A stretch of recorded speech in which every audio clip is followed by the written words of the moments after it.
Hi, I'm Mark Frost, ERUPT Growth Partnership Manager, and you're listening to the For the Founders podcast. This series includes discussion-based interviews with industry leaders from startup and scale-up companies. With digital technology vastly improving and changing the landscape, For the Founders aims to uncover the secrets and insights into how digital technology is impacting business growth. Episode 1. Within this episode, we spoke with Leitha Matz, CPO, co-founder of FinMarie. This discussion demonstrated how FinMarie have been able to transform the traditional mass market approach in a typically monolithic industry. I'm calling in from Berlin, where I am a co-founder at a Fintech startup called FinMarie. And FinMarie is really dedicated to women specifically and getting women into finance. One of the problems that we see, especially in Germany, is not that women aren't saving. I mean, they're definitely saving. It's just that they often will not take that next step and move into investment for a variety of reasons.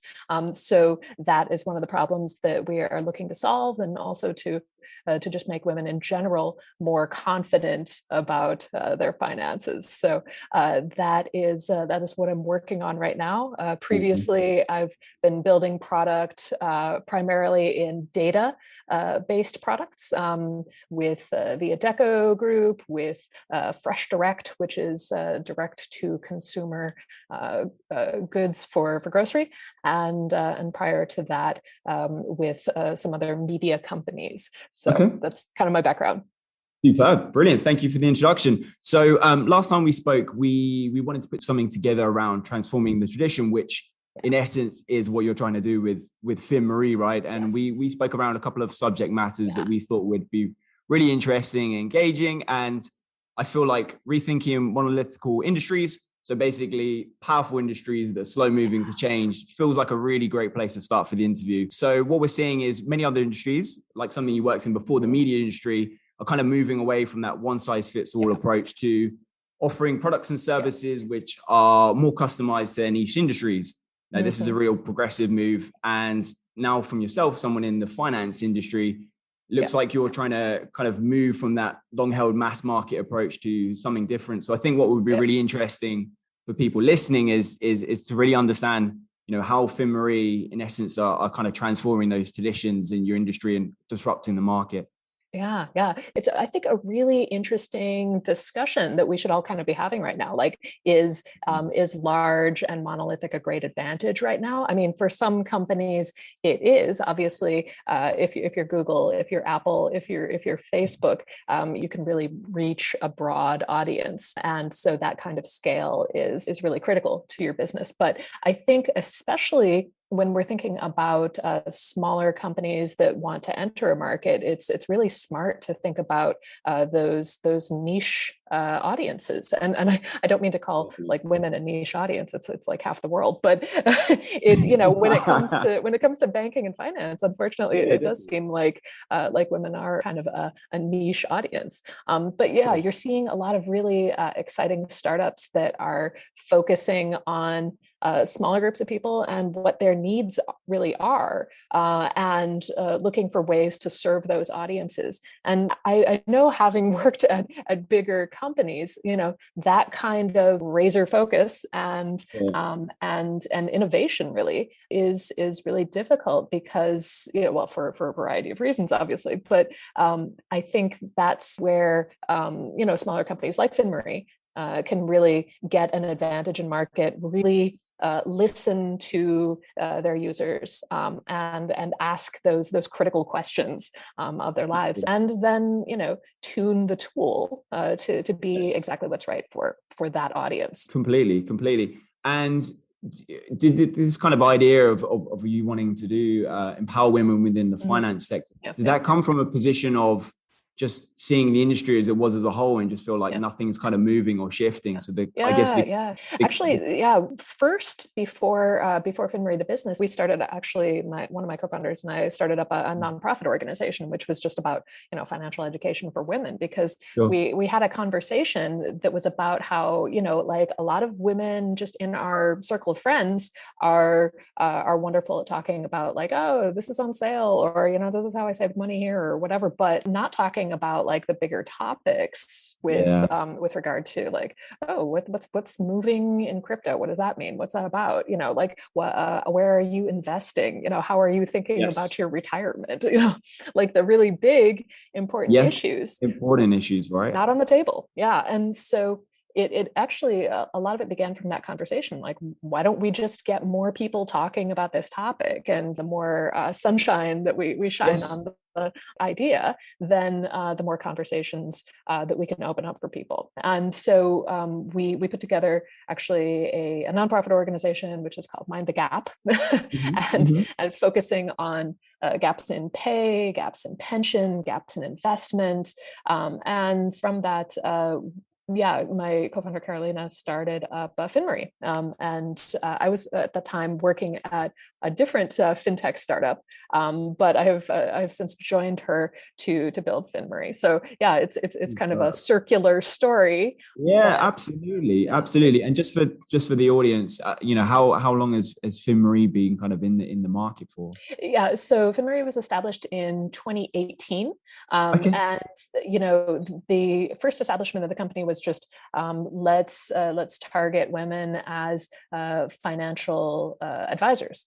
And at this point, we are looking to scale more with digital product. So that's where I joined the company, because that's how I focus, is on what can we do to combine the powers of what data and machine tooling can do for us with what humans can do. And I think we do have individual strengths and weaknesses, right? So it's and I think actually for the audience that we're talking about here, like the HR audience, I think they're seeing the same thing right now. Like, what can you do best with systems, with machines, with automation, versus what can be done better on a one-to-one human basis? What are the skills that humans bring to the table versus 100%. Yeah, no, I completely agree. I think it's a careful balance of having the right tools and technology balanced with the right individuals of using those for in the right ways to kind of empower and that's a lot of the work that I'm doing is around kind of tech for good organizations, which in essence your business falls into that tech for good space as well with what you're doing. And it feels like a good point to kind of shift into better ways to address automation. You've talked about when we last spoke around kind of terrible services that we've all experienced through automated systems, phone systems that misdirect our calls, give us the wrong information, and even AI-driven recommendations which are wrong. So, one thing that I've just mentioned is, we all want to work towards a better way of using automation and that smart blend of technology and the human touch. So what are your thoughts on the future of improving automation and particularly with that within the finance sector would be great. Things that you're doing to kind of address that. Yeah. Well, I mean, I think one of the flaws that's going to be really familiar to anybody listening here is especially in the HR sector, is like you're going to have a lot of false positives and false negatives, right? So you have to fault your system toward one or the other. So either in this case, you are filtering out way too many qualified candidates for the role. There's going to be there are going to be errors, and in which direction do you want those errors to happen? Obviously, you want to get the top candidates for whichever role you're hiring for, or whichever person you're bringing into your team. But are you willing to let a few really good candidates fall through the cracks in that process? And that's where I think the tuning of an algorithm is important over time, and something that needs continuous testing, continuous input from humans, for example. And that's where we all need to be as professionals in industry more conscious of what the advantages and disadvantages of using a particular filtering software or recommendation system, or a particular software for doing a task that is a repetitive task. There can be errors, and if there's an error, is it going to be one that's going to ruin your business, or is it going to be one that's just it's a small error that you can And do you find that certain industries, and this may not be the finance sector, but that certain industries are maybe risk averse of scared of trying new technology with the to improve stuff and kind of stick with kind of legacy systems, but actually need to kind of adopt a tech first approach to really push forward? I mean, it can feel risky, it can feel expensive, and it can feel like a lot of time that you have to invest in making a transition. But the other side of it is, particularly in industries in which for example, you can use AI to detect fraud patterns. You can use AI to detect things that, for example, are going to be so protective for your business that not using the technology to help you out means that you could be using staff to help cover the tasks here.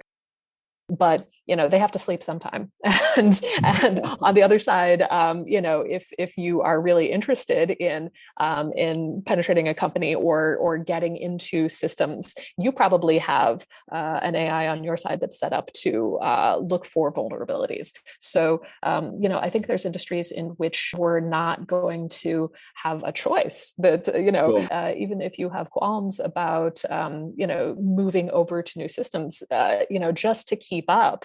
I think a lot of people are going to have to, for efficiency reasons and for security reasons, for even being able to be competitive in the market, I think you're going to have to look at what's available and how you can use it best. Completely. I feel like, not to kind of dwell on the pandemic piece, but I feel like it's created a lot of market volatility, and we've had to see whole businesses kind of move their approach and structure, and again, in terms of just the kind of like cultural changes around becoming remote first, and how that kind of feels with not having kind of that office, and changing of systems and how you keep people integrated, but also improving kind of the talent pool, right?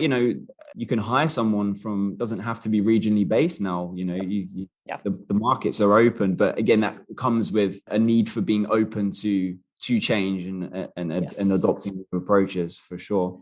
And adapting your processes. When you go remote. And for example, at my last company, we had initially planned on being all co-located, but we found out that it was just so much easier to hire if we would hire from around the world.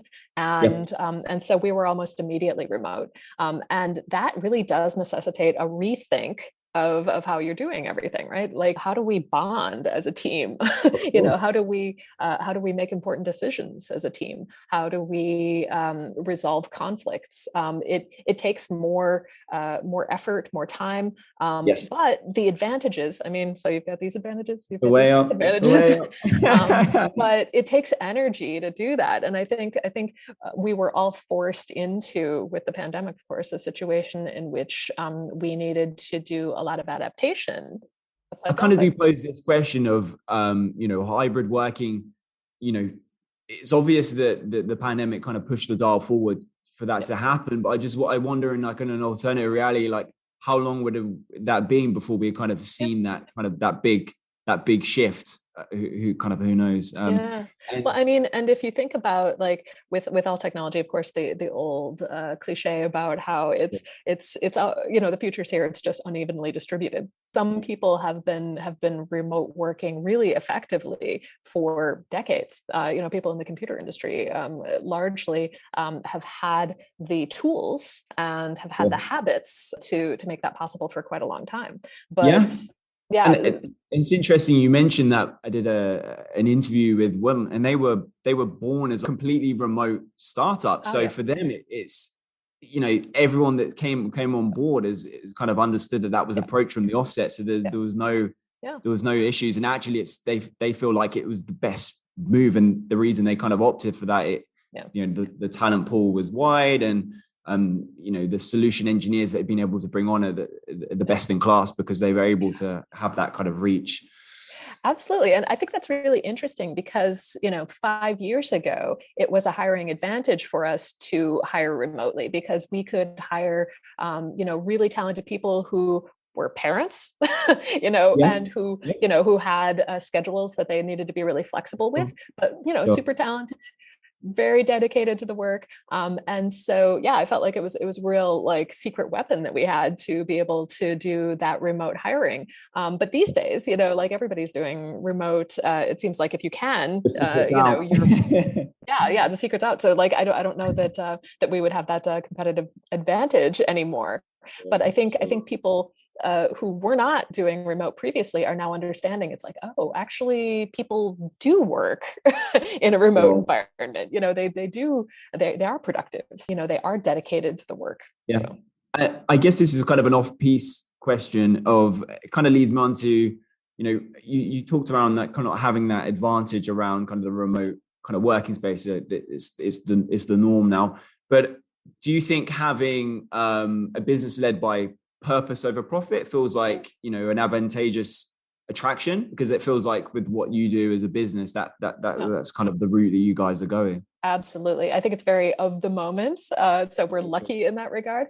But it's also something that has helped us, specifically attract, great talent, people who, they could work at a lot of places. I think that's always the challenge, especially when you're a small business is like, what do you have to offer people, right? Like you might have very little, so maybe you're offering some equity, but how do they know how good your equity is? You maybe can offer them a salary, but it's not going to be as much as like a Facebook salary or something like this. So it's like, if you can offer purpose, I think that's a real advantage in market right now. And people in our team have specifically said that, like, I feel proud to work here. I feel really proud to do what I'm doing. I'm really happy to build what we're building. That's a huge advantage for hiring right now.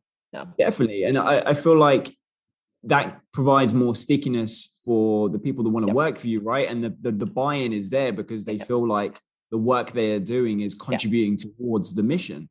More so than I guess in some cases, big corporate environment, but they may kind of feel less involved. Exactly. And there's some research around this, especially with younger generations, right? Like the research says that they're just more mission driven as a whole. So the more that you can translate that in a meaningful way, and it's not just blah blah, it's like I mean, you can see every day what the mission and purpose is. So moving on.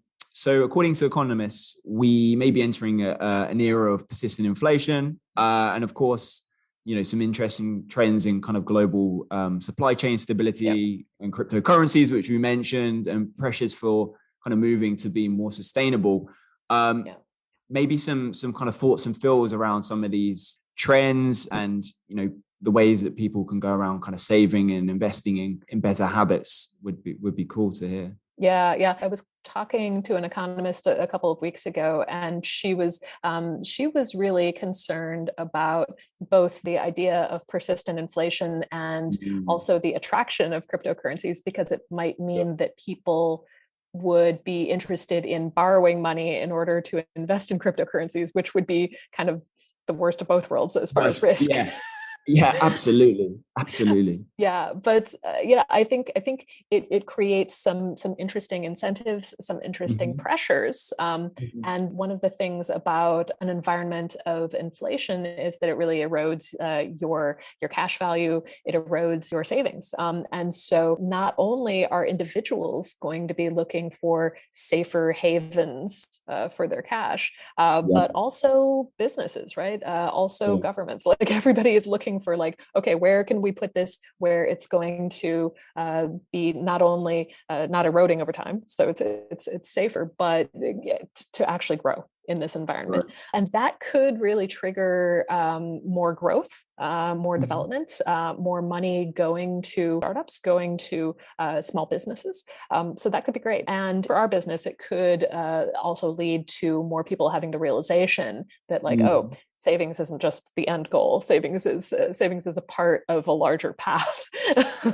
And so, yeah, that's I think it's a really interesting time from the perspective of, only interest rates going up, and that's been a really interesting topic. If you look at like Germany, I think it's like 4.5% year over year from January to January. Then, of course, the supply chain issues are really interesting because it creates this notion of scarcity, and also it creates an environment in which a lot of economies become much more interested in what can we build here.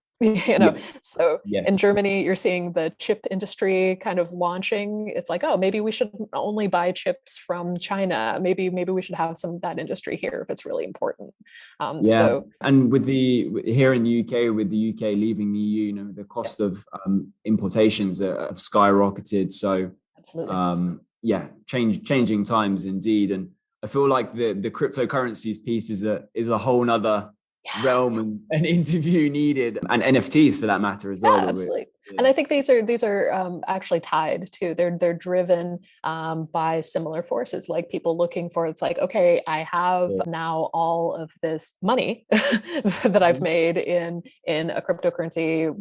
Bitcoin is way up, and then how do you actually translate that into something that could hold wealth? And so then you're seeing a rise in things like NFTs or other ways in which people can like kind of convert their crypto an asset, right? Holding value.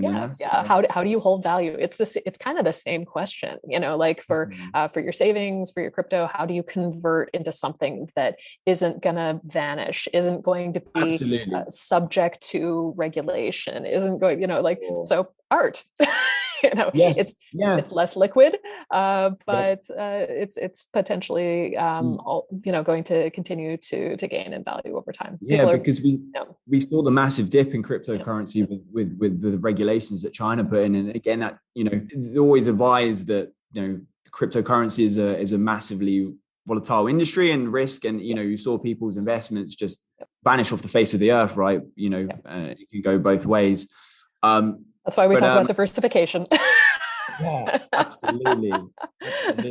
Is there any approaches that FinMarie have got around kind of sustainable projects that you're involved in? Would be a kind of a nice finishing piece. I mean, you can't ignore that these days, right? Like the idea that you are blind to what the companies in your portfolio are doing, I think is a figment of an earlier age. Like and so both the users that come to us and also the partners that we deal with, everybody is top of mind. But I think one of the bigger things that needs to be cleared up about sustainable investing is what do you mean when you say sustainable investing? Are you really looking at ESG goals? Some of the sustainable investments are really letting, for example, 5% of the business be in something potentially objectionable like fossil fuels or nuclear energy or the firearms industry, but so I think what it means for the consumer is that there isn't a clear path forward. There isn't something that they can rely on. This is in the same way that cryptocurrencies are kind of volatile and kind of, they're question marks about how they're going to be taxed, what the future is. I think there's still some decisions and definition that needs to happen for sustainable investments to be real for consumers, because otherwise it's just, again, greenwashing. It's just blah blah. But I think that's something that we have to watch as it goes forward, because of course got to be a combination of commercial working with government. To have really clear definitions, and then to move forward and to monitor the companies within those portfolios to make sure that they're hitting the marks. Keeping it in marks, a lot of work. feel like a kind of a top-down approach, right? Mm-hmm. It's also a big question within companies. What is sustainable? So there are some startups now that are dedicating themselves to like helping companies determine, okay, what is our carbon load?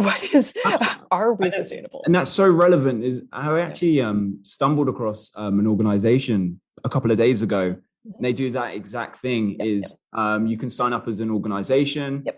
Business to understand what your carbon footprint is at the moment. Obviously you pay for that service, but in the world of kind of moving towards being a more sustainable organization, you have kind of these tick boxes. You can see where you are and start making real defined steps towards becoming more sustainable, and that feels like being transparent with your customers too. I mean, that's the other part of it. It's like absolutely, how do you audit yourself? How do you translate that to others? This is it. Yeah, it's an audit of like, we do X, Y, Z, and this is the steps that we're doing towards towards that, and it's great to see. And Plan A does this.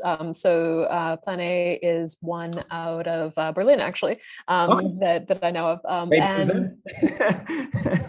Might have been it. But yeah, when you talk about there's a top-down approach, but there's also a bottom-up approach. And so the consumer really needs to demand this from the companies that they're interested in working with. And also we need to see things happening from the top down to the regulatory system and the heads of business. So I think the things go in both directions. Yeah. Okay, brilliant. Thank you for listening and being part of For the Founders community. Make sure to follow me on LinkedIn and visit our website to keep up to date with our live events and latest interviews.